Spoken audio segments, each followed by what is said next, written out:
한 발짝만 더 다가오면 다 태울 거야. 그때였습니다. 제 뒤에서 발소리가 들렸죠. 특전사 대원들이 도착한 것입니다. 하지만 저는 손을 들어 그들을 제지했습니다. 당시, 당신도 어머니가 있겠죠? 강철호의 손이 잠시 멈췄습니다. 제 어머니는 3년 전에 돌아가셨습니다. 마지막까지 제가 자랑스러운 딸이라고 하셨죠. 당신 어머니는 지금 당신을 어떻게 생각하실까요? 닥쳐! 당신이 뭘 안다고!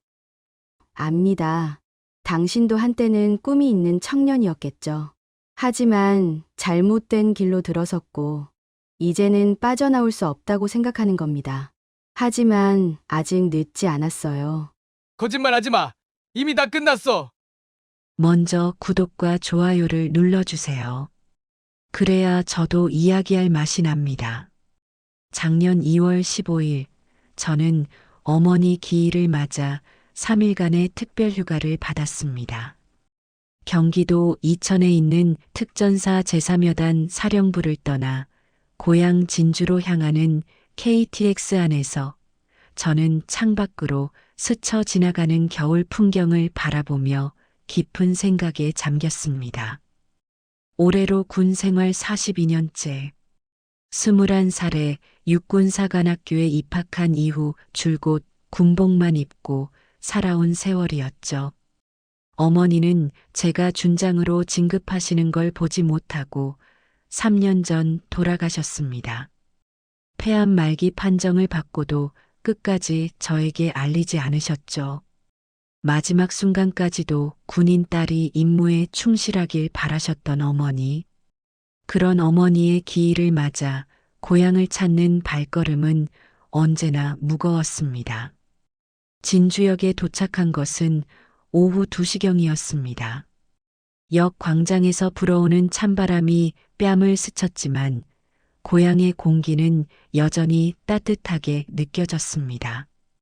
저는 검은색 롱코트에 목도리를 두르고 작은 캐리어 하나만 끌고 택시를 탔습니다. 기사님, 북부시장으로 가주세요. 북부시장은 어머니와 함께 자주 갔던 추억의 장소였습니다. 특히 시장 입구에 있는 금순인의 분식은 어머니가 가장 좋아하셨던 곳이었죠. 제가 중학생 때부터 다녔으니 벌써 40년이 넘은 단골집이었습니다. 택시가 북부시장 입구에 도착했을 때 저는 잠시 숨을 고르며 주변을 둘러봤습니다. 예전과 달리 많이 낡고 쇠락한 모습이었습니다. 대형마트들이 들어서면서 재래시장은 점점 활기를 잃어가고 있었죠. 그래도 시장 특유의 정겨운 소음과 사람 냄새는 여전했습니다. 금순인의 분식집은 그대로였습니다. 낡은 간판, 김이 서린 유리창, 그리고 안에서 들려오는 떡볶이 끓는 소리까지. 저는 문을 열고 들어가며 어머니와 함께 왔던 날들을 떠올렸습니다. 어서 오세요. 아이고, 민정이 아니가? 카운터에 계시던 금순 할머니가 저를 알아보셨습니다. 이제 70이 훌쩍 넘으신 할머니는 여전히 정정하셨지만 세월의 흔적이 얼굴 곳곳에 새겨져 있었습니다. 할머니, 오랜만입니다. 잘 지내셨어요? 아이고, 이게 얼마만이고. 엄마 돌아가신 뒤로 처음 아니가? 할머니의 눈가에 눈물이 맺혔습니다. 저도 목이 메어왔지만 애써 미소를 지으며 자리에 앉았습니다. 떡볶이 한 그릇 주세요. 계란은 완숙으로요. 어머니가 좋아하시던 그대로요. 그래, 그래.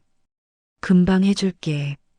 할머니가 주방으로 들어가시는데 분식집 문이 거칠게 열렸습니다. 찬바람과 함께 담배 냄새를 풍기는 남자 셋이 들어왔죠. 가죽 점퍼를 입은 그들의 행색만 봐도 뭘 하는 사람들인지 짐작이 갔습니다. 할매, 또 왔어. 이번 달 자릿세 준비됐지? 앞장선 남자가 거만하게 말했습니다. 키가 180은 넘어 보였고 목에는 굵은 금목걸이를 두르고 있었죠. 오른손 손가락마다 반지를 끼고 있는 모습이 우스꽝스러우면서도 위협적이었습니다. 금순 할머니가 떨리는 손으로 앞치마를 만지작거리며 나오셨습니다. 강 사장님, 지난달에도 드렸잖아요. 이번 달은 정말 장사가 안 돼서. 강 사장? 제가 주의 깊게 그를 살펴봤습니다. 나중에 알게 된 사실이지만 그가 바로 진주 북부 일대를 주름잡는 조직 폭력배 강철호였습니다. 나이는 40대 중반쯤 되어 보였고 얼굴에는 깊은 주름과 함께 흉터가 여러 개 있었죠. 할매, 우리가 이 시장을 지켜주는데 고작 그 돈도 못 내? 다른 가게들은 다 잘만 내던데? 강철호가 카운터를 주먹으로 쿵 내리쳤습니다. 진열된 컵라면들이 와르르 떨어졌죠. 그때 뒤따라 들어온 부하 중 하나가 제게 시선을 돌렸습니다. 삐쩍 마른 체구의 송곳니가 유독 튀어나온 남자였죠. 형님, 손님이 있네요. 강철호가 저를 흘깃 쳐다봤습니다. 그의 눈에는 무시와 조롱이 가득했죠. 뭘 봐, 아줌마. 밥 먹었으면 썩 나가. 여기 장사 안 해. 저는 조용히 숟가락을 내려놓았습니다. 42년간의 군 생활 동안 수없이 마주했던 순간이었죠. 불의를 목격했을 때 외면할 것인가 맞설 것인가. 죄송하지만 아직 주문한 음식도 안 나왔는데요. 그리고 이 할머니께서 싫다고 하시는데 왜 강요하시는 겁니까? 제 목소리는 차분했지만 그 안에는 특전사 훈련으로 다져진 단호함이 배어 있었습니다. 강철호의 눈빛이 변했습니다. 조롱에서 분노로. 뭐, 이 아줌마가 지금 나한테 대드는 거야? 그가 성큼성큼 제게 다가왔습니다. 가까이 올수록 술과 담배 냄새가 진동했죠. 저는 자리에서 일어나 그를 정면으로 마주했습니다. 비록 저보다 머리 하나는 더 컸지만 저는 전혀 위축되지 않았습니다. 아줌마, 북부시장이 누구 구역인지 알아? 강철호라고 들어봤어? 들어본 적 없는데요. 그리고 설령 당신이 누구든 선량한 시민을 괴롭힐 권리는 없습니다. 강철호가 허탈하게 웃었습니다. 그리고는 부하들을 돌아보며 말했죠. 야, 이거 봐라. 이 아줌마가 나를 모른대. 야, 박 과장. 이 아줌마한테 내가 누군지 설명 좀 해줘. 박 과장이라 불린 남자가 비실비실 웃으며 다가왔습니다. 아줌마 강철호 형님은 이 일대 상가 관리하시는 분이야. 경찰서장이랑도 친분 있고 시청에도 사람 많아. 괜히 건드리면 아줌마만 피곤해져. 저는 고개를 저었습니다. 그래서요? 그게 남의 가게에서 행패 부릴 권리를 주나요? 강철호의 인내심이 바닥났는지 그가 갑자기 제 어깨를 거칠게 잡았습니다. 이 여자가 끝까지 말을 안 듣네. 여자가 겁도 없이 어디서 까불어. 그 순간 제 몸이 본능적으로 반응했습니다. 오른손으로 그의 손목을 잡고 살짝 비틀면서 동시에 왼발로 그의 무릎 뒤를 가볍게 차는 특전사 기본 제압술이었죠. 으악! 강철호가 한쪽 무릎을 꿇으며 비명을 질렀습니다. 하지만 저는 즉시 손을 놓고 한 걸음 물러났습니다. 상황을 악화시키고 싶지 않았거든요. 미안합니다. 반사적으로 나온 행동이었습니다. 다만 손대지 마시길 바랍니다. 강철호가 부들부들 떨며 일어났습니다. 그의 얼굴은 새빨갛게 달아올라 있었죠. 인연이, 너 뭐야? 무술이라도 배웠어? 잠깐 호신술을 배운 적이 있습니다. 제가 담담하게 대답하자 강철호는 더욱 분노했습니다. 좋아, 여자가 좀 까불 줄 아네? 야, 다 덤벼. 그의 명령에 부하 둘이 동시에 달려들었습니다. 하지만 저는 이미 그들의 움직임을 예측하고 있었죠. 특전사에서 받은 근접 전투 훈련은 이런 상황을 위한 것이었습니다. 첫 번째 부하의 주먹을 옆으로 흘리면서 그의 팔을 잡아 당겼고 균형을 잃은 그는 테이블에 부딪혀 넘어졌습니다. 동시에 뒤에서 달려든 두 번째 부하의 발차기를 피하며 그의 다리를 걸었죠. 두 명이 바닥에 뒹구는 사이 강철호가 주머니에서 무언가를 꺼내려 했습니다. 접이식 칼이었죠. 하지만 그때 분식집 문이 열리며 누군가 들어왔습니다. 여기서 무슨 일이야? 경찰 제복을 입은 두 명이었습니다. 금순 할머니가 몰래 신고하신 모양이었죠. 강철호가 재빨리 칼을 주머니에 넣으며 말했습니다. 아, 김경희님. 별일 아닙니다. 그냥 얘기하다가 좀 큰 소리가 났네요. 김경희라는 경찰이 상황을 둘러보더니 고개를 끄덕였습니다. 강 사장님, 조용히 하세요. 민원 들어왔어요. 그러고는 그냥 나가려 했습니다. 저는 놀라서 말했죠. 잠깐, 경찰관님. 이 사람들이 할머니께 자릿세를 요구하고 있었습니다. 김경희가 귀찮다는 듯 저를 쳐다봤습니다. 증거 있어요? 목격자는? 금순 할머니는 겁에 질려 고개를 숙이고 계셨고 분식집에 있던 다른 손님 하나도 이미 나간 뒤였습니다. 증거가 없으면 우리도 어쩔 수 없어요. 강 사장님 가시죠. 경찰이 강철호 일행과 함께 나가버렸습니다. 저는 어이가 없었지만 이것이 현실이라는 것도 알았죠. 지방 소도시에서 조직폭력배와 경찰의 유착은 공공연한 비밀이었으니까요. 금순 할머니가 떨리는 손으로 제 손을 잡으셨습니다. 민정아, 괜찮니? 아이고, 내가 괜히 너까지 위험하게 만들었네. 할머니, 저는 괜찮아요. 그런데 저 사람들이 자주 오나요? 한 달에 2번씩은 와. 자릿세랍시고 50만 원씩 뜯어가지. 안 주면 가게 다 부순다고 협박하고 경찰에 신고해도 소용없어. 다 한통속이야. 할머니의 눈에 눈물이 고였습니다.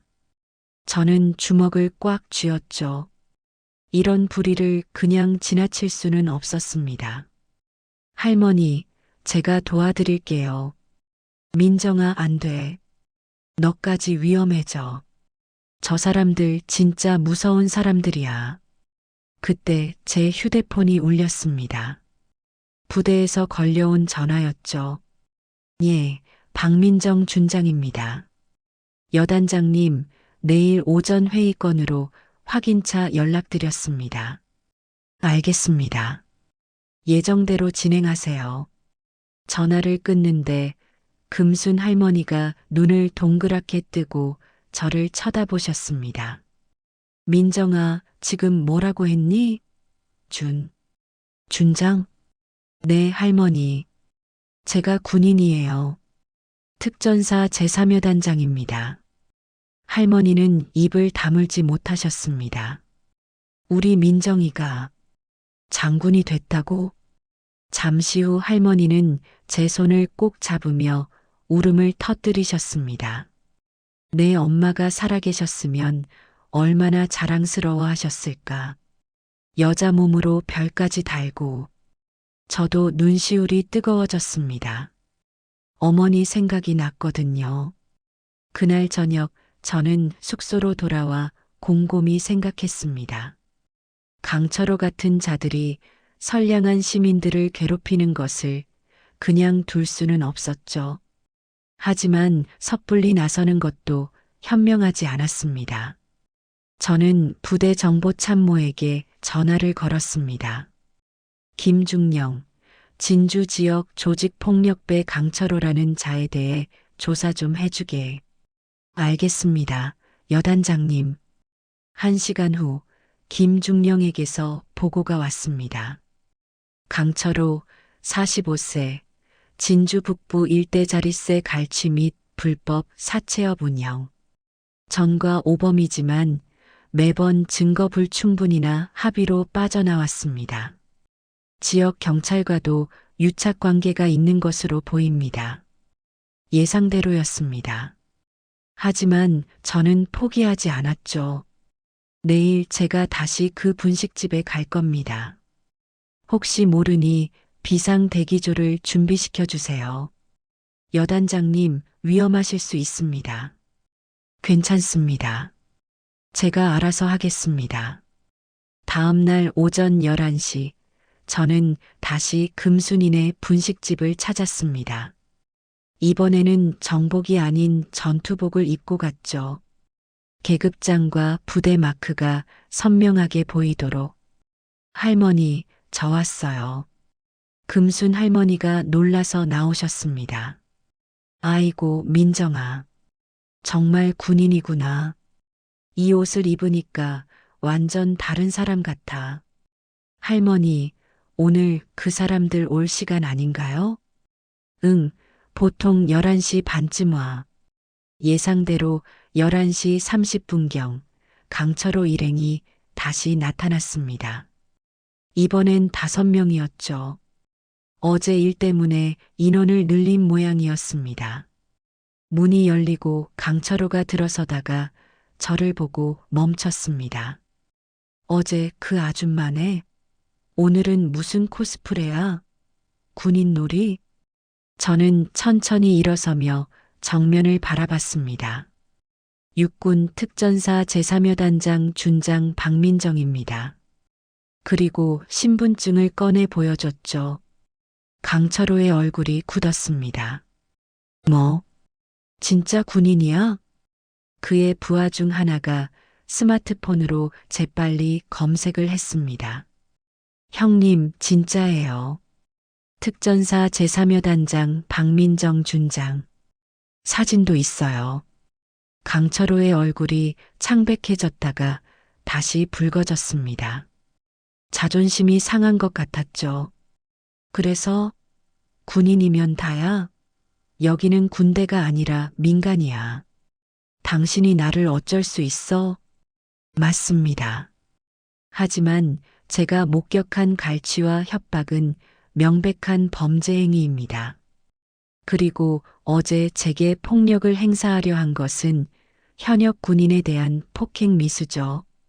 그게 뭐 어때서? 군형법상 상관폭행 미수죄가 적용될 수 있습니다.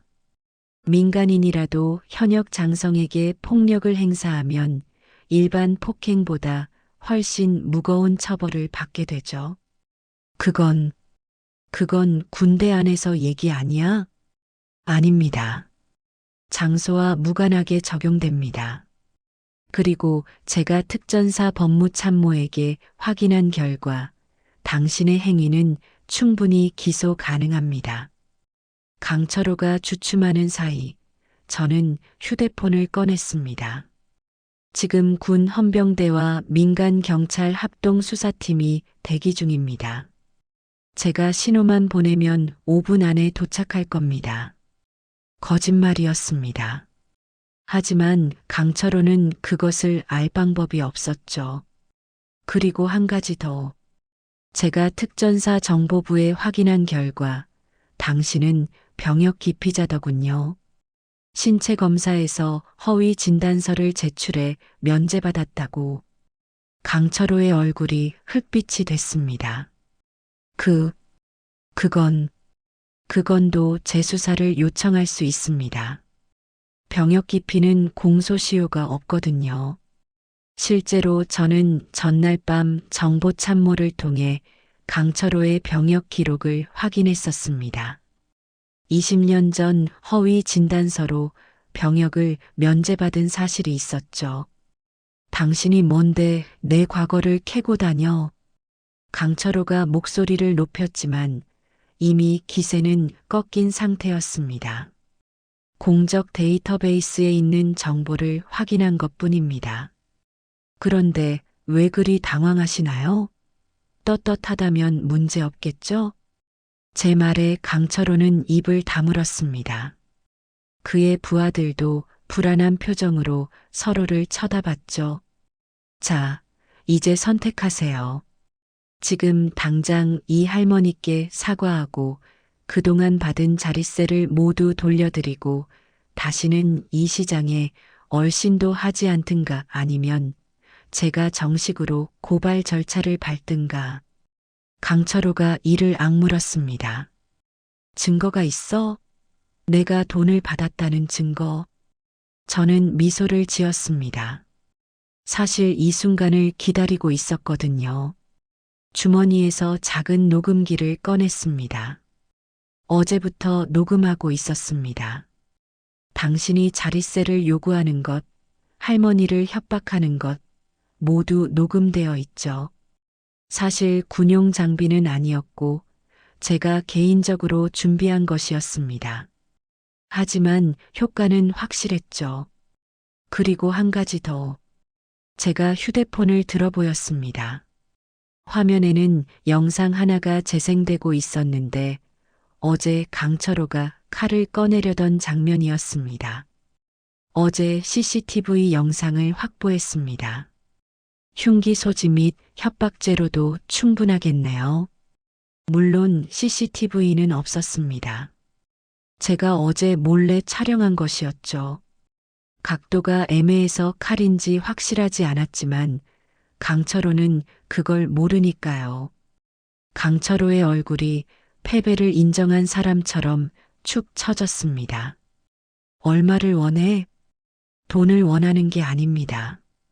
정의를 원할 뿐이죠. 그런 거창한 소리 말고 진짜로 원하는 게 뭐야? 첫째, 이 할머니와 시장 상인들에게 정식으로 사과할 것. 둘째, 그동안 받은 자릿세를 모두 돌려줄 것. 셋째, 다시는 이 일대에 나타나지 말 것. 넷째, 조직을 해체하고 정당한 직업을 가질 것. 말도 안 돼. 그럼 법정에서 뵙시죠. 제가 전화를 걸려는 신용을 하자 강철호가 다급하게 말했습니다. 잠깐만. 시간을 좀 줘. 3일 드리겠습니다. 3일 안에 제 조건을 이행하지 않으면 모든 증거를 검찰에 넘기겠습니다. 강철호는 한참을 고민하다가 고개를 끄덕였습니다. 알았어. 3일 안에 정리하겠어. 그리고는 부하들과 함께 황급히 나갔습니다. 금순 할머니가 믿을 수 없다는 표정으로 저를 바라보셨습니다. 민정아, 정말 저 사람들이 다시 안 올까? 약속은 했지만 믿을 수 있을지는 모르겠네요. 하지만 걱정 마세요. 제가 끝까지 지켜볼게요. 그날 밤 저는 숙소에서 내일 복귀를 준비하고 있었습니다. 작은 원룸 숙소였지만 어머니와의 추억이 담긴 물건들로 가득했죠. 책상 위에는 어머니가 제 육사 졸업식 때 찍으신 사진이 놓여 있었습니다. 그때 어머니는 얼마나 자랑스러워 하셨던지 온 동네방네 자랑을 하고 다니셨다고 들었습니다. 저는 군복을 정리하며 내일 부대 복귀를 준비하고 있었습니다. 어머니 기일 때문에 받은 3일 휴가의 마지막 날이었죠. 창밖으로 보이는 진주의 야경을 바라보며 어머니 생각에 잠겨 있었습니다.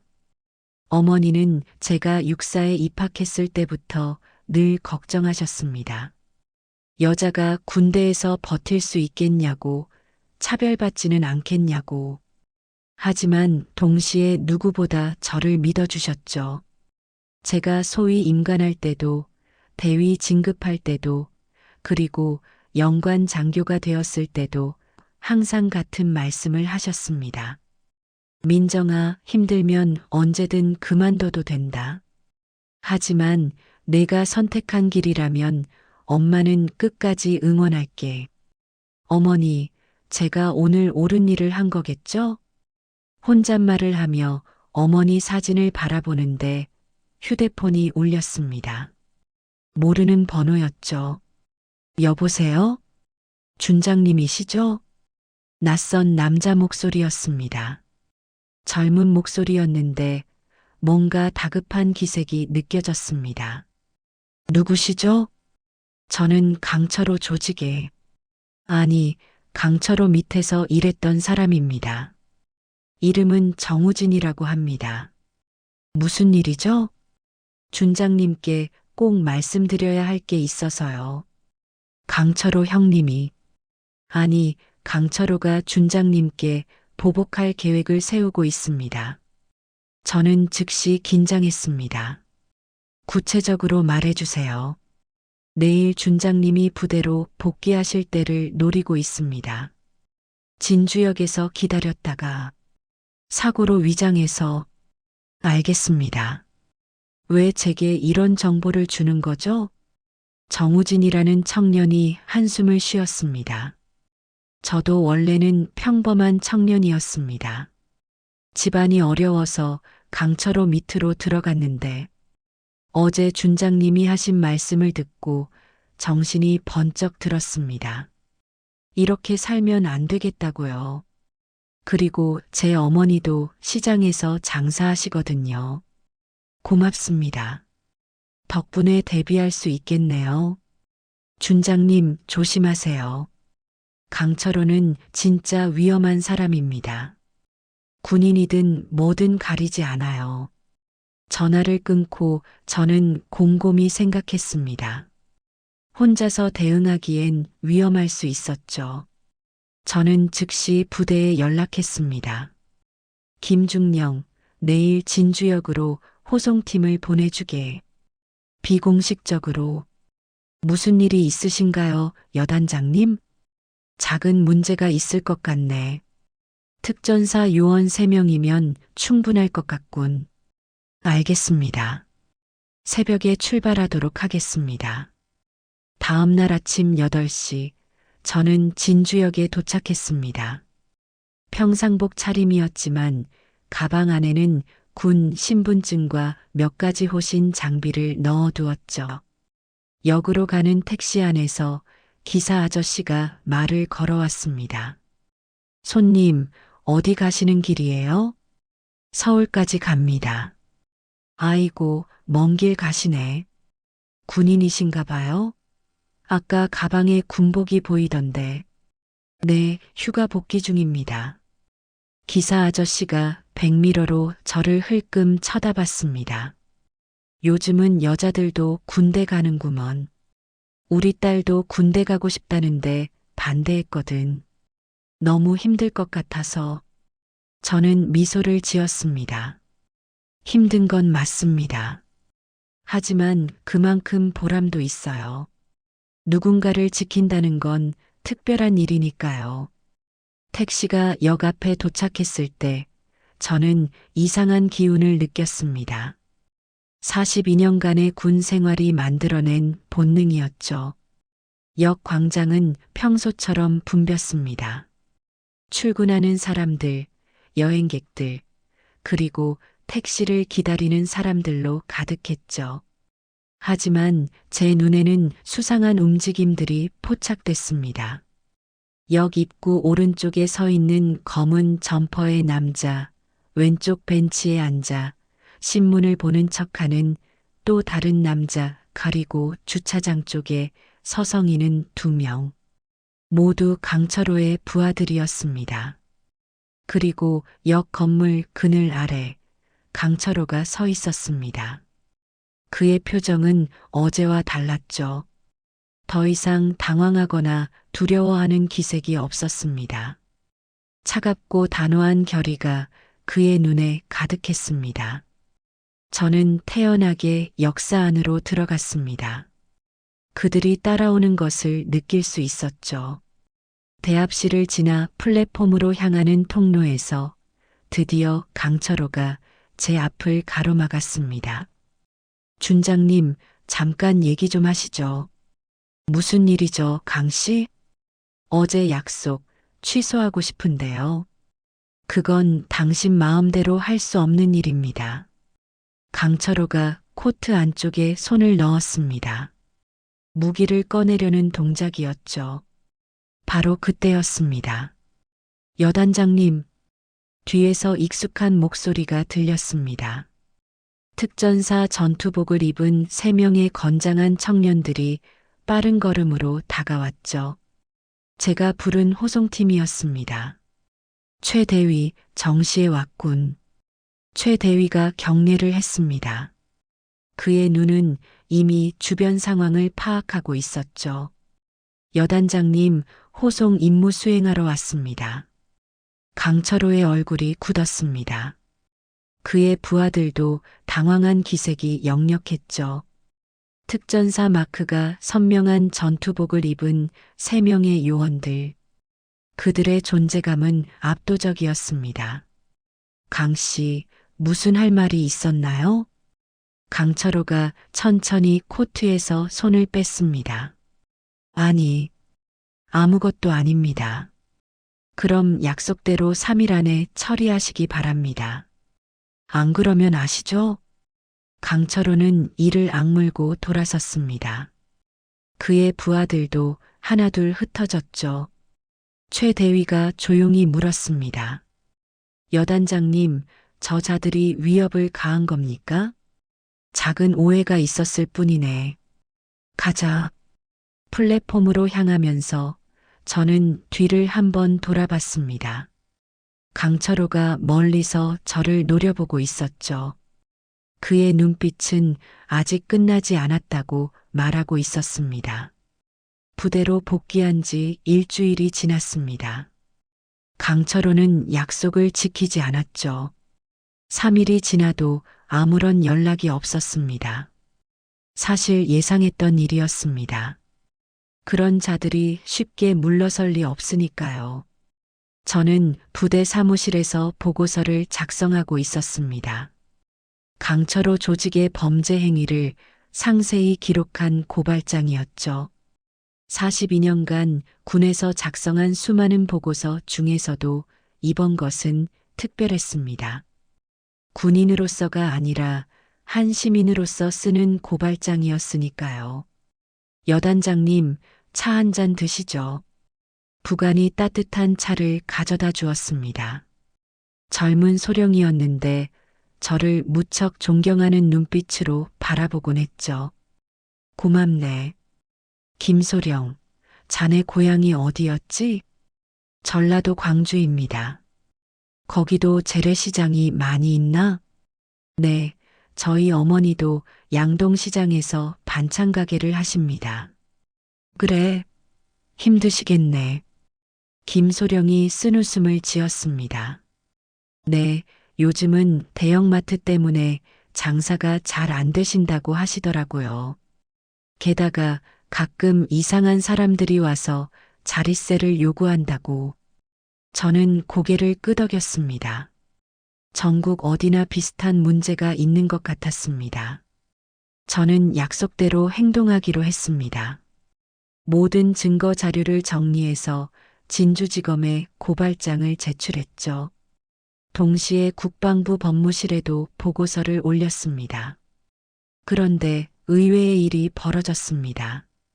제가 고발장을 제출한 다음 날 한 지역 신문 기자에게서 연락이 왔습니다. 준장님, 저는 진주일보 김 기자입니다. 강철호 조직에 대해 취재하고 있는데 인터뷰 좀 할 수 있을까요? 어떻게 제 연락처를? 정우진 씨가 알려줬습니다. 그가 저희 신문사에 제보를 했거든요. 강철호 조직의 모든 비리를 폭로하겠다고요. 정우진. 저에게 정보를 준 그 청년이었죠. 알겠습니다. 만나서 얘기하죠. 그날 오후 저는 진주의 한 카페에서 김 기자와 정우진을 만났습니다.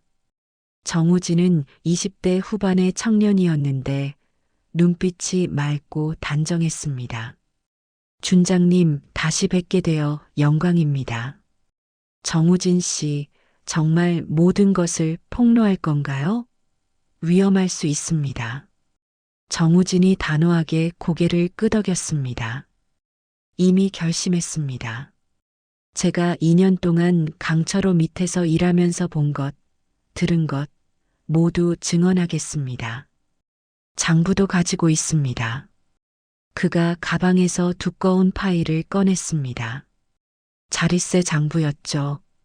언제, 누구에게, 얼마를 받았는지 상세히 기록되어 있었습니다. 이걸 왜 가지고 있었나요? 언젠가는 이런 날이 올 거라고 생각했습니다. 저도 이렇게 살고 싶지 않았거든요. 준장님이 그 계기를 만들어 주신 겁니다. 김 기자가 흥분한 목소리로 말했습니다. 이 자료면 충분합니다. 일면 톱 기사로 낼 겁니다. 강철호는 끝장입니다. 다음 날 아침 진주일보 일면에 커다란 제목이 실렸습니다. 북부시장 자릿세 갈취 조직 실체 폭로, 내부 고발자, 양심선언. 기사는 상세했습니다. 강철호 조직이 10년 동안 북부시장 일대에서 갈취한 자릿세가 수십억에 달한다는 것, 경찰과 유착관계를 맺고 있었다는 것, 심지어 시청 공무원들과도 연결되어 있었다는 것까지. 저는 부대 식당에서 아침을 먹으며 신문을 읽고 있었습니다. 옆자리에 앉은 대대장들이 수군거렸죠. 여단장님, 이거 여단장님이 고발하신 그 사건 아닙니까? 그런 것 같네. 와, 대단하십니다. 민간 조폭까지 제압하시다니. 저는 담담하게 대답했습니다. 군인의 임무는 적으로부터 국민을 지키는 거야. 그 적이 외부에 있든 내부에 있든 말이지. 식당에 있던 장병들이 모두 저를 주목했습니다. 그들의 눈빛에는 존경과 자부심이 섞여 있었죠. 그리고 기사 말미에는 제 인터뷰도 실렸습니다. 불의를 보고 참을 수 없었습니다. 군인의 의무는 외부의 적뿐만 아니라 내부의 악으로부터도 국민을 지키는 것입니다. 그날 오후 국방부에서 전화가 왔습니다. 박 준장, 언론에서 난리야. 모든 방송국에서 인터뷰 요청이 쇄도하고 있어. 죄송합니다. 사적인 일로 군에 누를 끼친 것 같아서. 무슨 소리야. 오히려 군의 이미지를 높였지. 장관님도 칭찬하셨어. 국민을 지키는 진짜 군인의 모습을 보여줬다고. 기사가 나간 후 파장은 컸습니다. 검찰이 즉각 수사에 착수했고 경찰청에서는 특별감찰팀을 파견했습니다. 강철호와 유착관계에 있던 경찰관들이 줄줄이 소환됐죠. 시민단체들도 움직였습니다. 북부시장 상인회가 주축이 되어 강철호 조직 완전 퇴출 시민대책위원회를 구성했습니다. 금순 할머니도 그 일원이었죠. 그리고 가장 놀라운 일이 벌어졌습니다. 다른 피해자들이 속속 나타나기 시작한 것입니다. 그동안 두려워서 침묵했던 상인들이 하나둘 증언을 하기 시작했죠. 어느 순간 강철호는 진주 전체의 공적이 되어 있었습니다. 기사가 나간 지 3일째 되는 날 새벽 제 휴대폰이 울렸습니다. 여단장님, 긴급 상황입니다. 당직사 간의 다급한 목소리였습니다. 무슨 일인가? 진주경찰서에서 연락이 왔습니다. 강철호가 부하들을 이끌고 북부시장에 나타났다고 합니다. 금순인의 분식집에 불을 지르겠다고 협박하고 있답니다.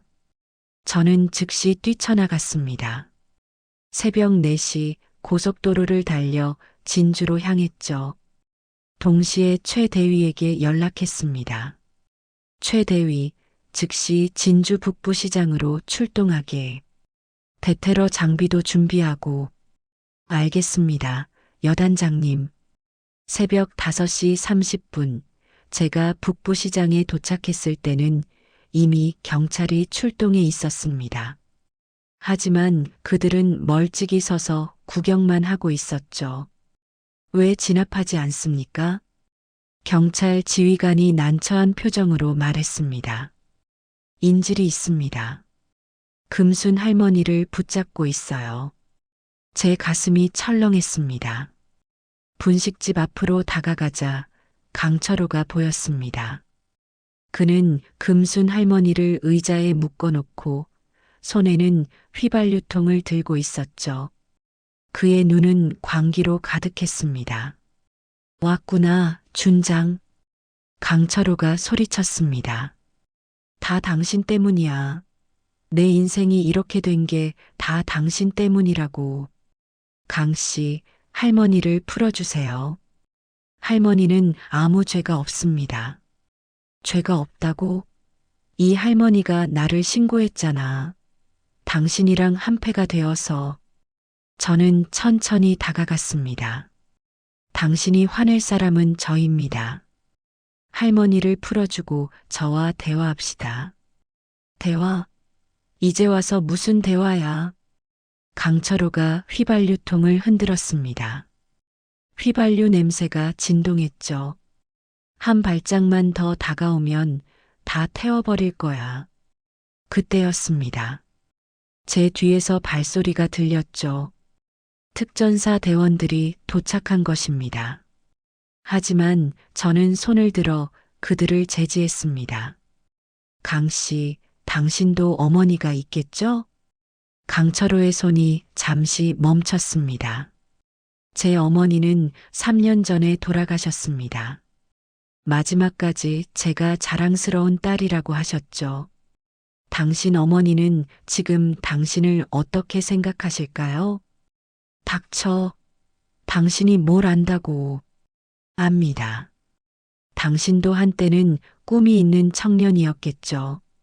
하지만 잘못된 길로 들어섰고 이제는 빠져나올 수 없다고 생각하는 겁니다. 하지만 아직 늦지 않았어요. 거짓말하지 마. 이미 다 끝났어. 끝이 아니라 새로운 시작이 될 수 있습니다. 정우진 씨를 보세요. 그는 용기를 내서 새 삶을 시작했습니다. 당신도 할 수 있어요. 저는 한 걸음 더 다가갔습니다. 제발 더 큰 죄를 짓지 마세요. 지금이라도 멈추면 됩니다. 강철호의 눈에 눈물이 고였습니다. 휘발유통을 든 손이 떨리고 있었죠. 나도 이렇게 살고 싶지 않았어. 알아요. 누구나 실수를 합니다. 중요한 건 그 실수를 인정하고 바로잡는 겁니다. 그 순간 강철호가 휘발유통을 떨어뜨렸습니다.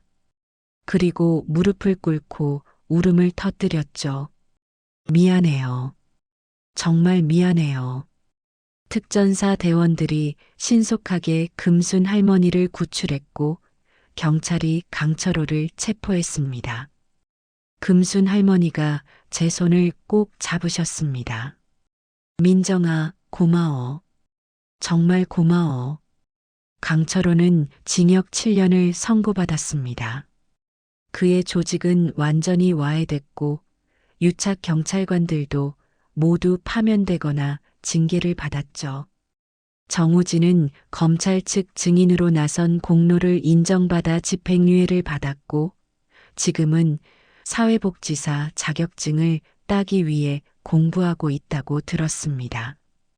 북부시장의 들의 얼굴에는 활기가 돌아왔습니다. 어제 금순 할머니에게서 편지를 받았습니다. 민정아, 내 엄마가 하늘에서 얼마나 자랑스러워 하실까. 너 같은 딸을 둬서 말이야. 다음에 휴가 나오면 꼭 들러. 내가 좋아하는 떡볶이 특별히 맵게 해놓을게. 편지를 읽으며 저는 미소를 지었습니다. 오늘도 저는 특전사 제3여단을 지휘하고 있습니다. 850명의 대원들과 함께 대한민국을 지키는 임무를 수행하고 있죠. 가끔 젊은 여군들이 찾아와 묻습니다. 여단장님, 어떻게 그런 용기를 낼 수 있으셨어요? 그럴 때마다 저는 이렇게 대답합니다. 용기는 두려움이 없는 게 아니라 두려움에도 불구하고 옳은 일을 하는 겁니다. 그리고 그 힘은 우리가 지키고자 하는 사람들에게서 나옵니다. 어제는 뜻밖의 전화를 받았습니다. 국방부 장관실에서였죠. 박 준장, 이번 일로 많은 국민들이 군에 대한 신뢰를 회복했네. 자네가 보여준 용기가 대한민국 군인의 참모습이야. 과찬이십니다, 장관님. 내년 소장 진급 심사에서 좋은 소식이 있을 거야.